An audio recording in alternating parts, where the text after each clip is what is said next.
Il a évoqué deux aspects. Je ne sais pas trop comment il a fait pour trouver le lien entre l'affaire Nathalie Koa et cette action que Samuel Leto a menée auprès de la petite fille. Déjà, je ne veux pas me faire le porte-parole de Samuel. J'ai écrit un livre qui est critique vis-à-vis de lui. Et tout cet art qu'il évoque là, cette façon pour lui d'instrumentaliser ou bien de vouloir se mettre en avant, je l'ai longuement évoqué dans ce livre. Mais il faut dire, premièrement, par rapport à la petite fille, c'est la petite fille qui en fait une affaire médiatique. D'abord, c'est elle qui, sur les réseaux sociaux, a l'aide et appelle à l'aide Samuel Leto.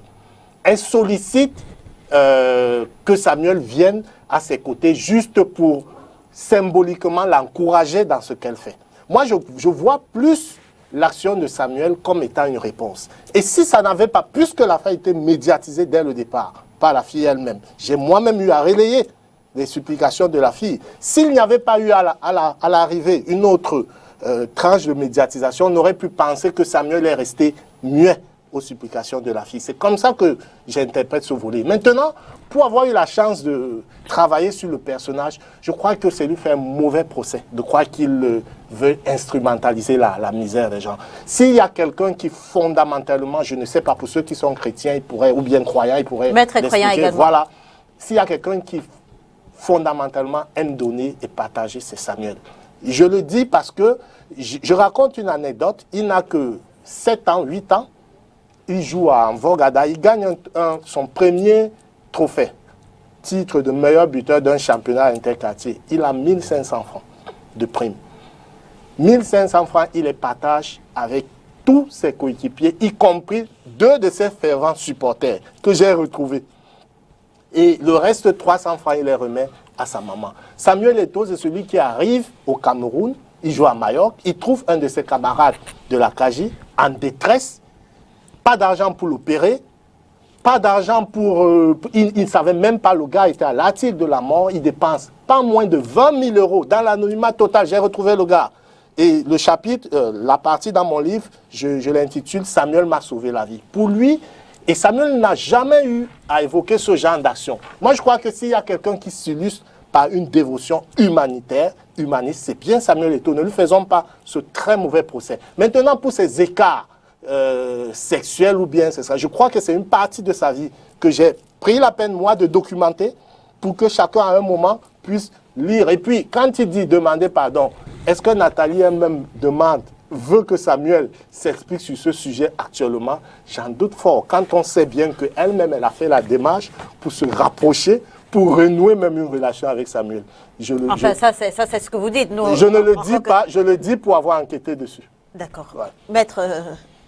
Je dis, bon, mon confrère est pasteur. Je crois que Jésus avait dit que celui qui est saint jette la première pierre à tout. Moi, je dis, il y a des choses sur lesquelles on ne doit même pas discuter.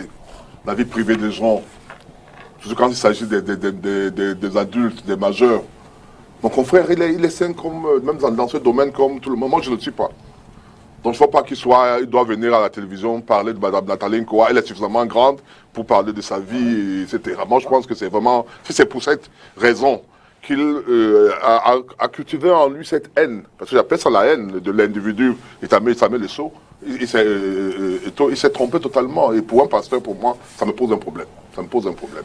Je dis, nous avons tous des tares, nous avons tous des faiblesses, même au niveau des relations sexuelles. On ne peut pas venir dire à quelqu'un de 4 ou 5 ans après que si une histoire a été évoquée, que tout le monde a oublié, qu'il en a même profité à cette dame parce qu'elle est devenue une célèbre aujourd'hui, que venez dire que vous détestez quelqu'un parce qu'il avait fait une chose pareille. Moi, je trouve que ce n'est pas normal.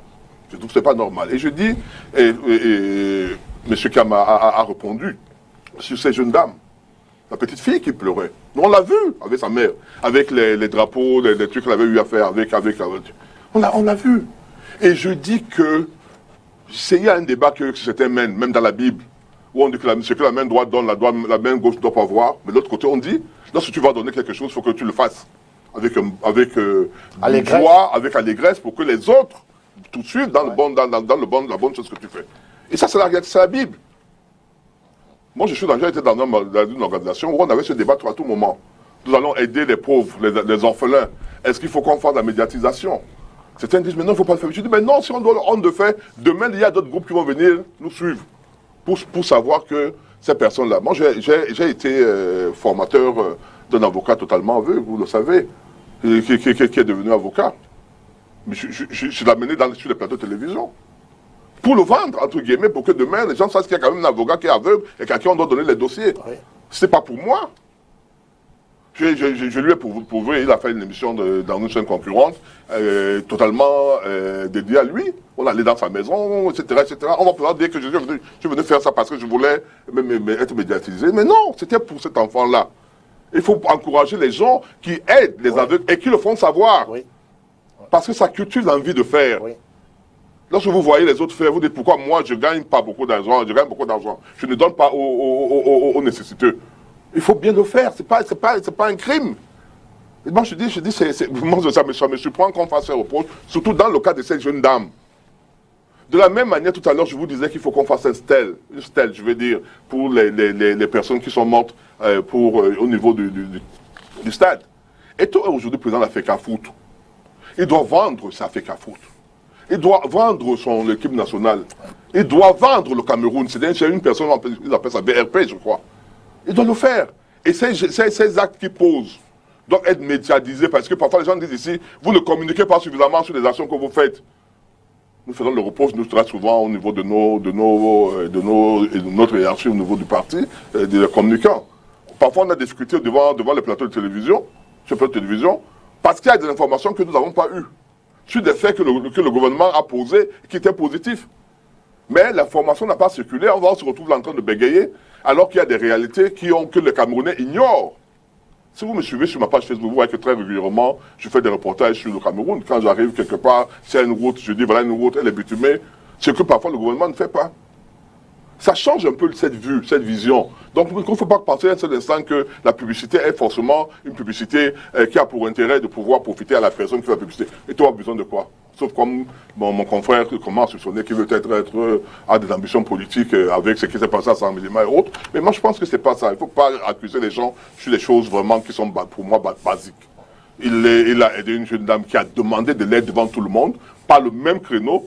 Chez nous, en droit, on parle de parallélisme de forme. Il a utilisé le même créneau pour pouvoir montrer aux gens que cette fille ici a eu des trucs. On a eu des gens qui sont morts, où on reprochait au gouvernement de n'être pas d'avoir beaucoup réagi. On a vu le secrétaire général, président de la République, descendre à Olembe, sur faute de médiatisation. Le président de la FECAFOOT, qui est quand même le responsable de l'équipe de l'équipe de football, estime que ces personnes-là, il faut quand même qu'on leur vienne en aide.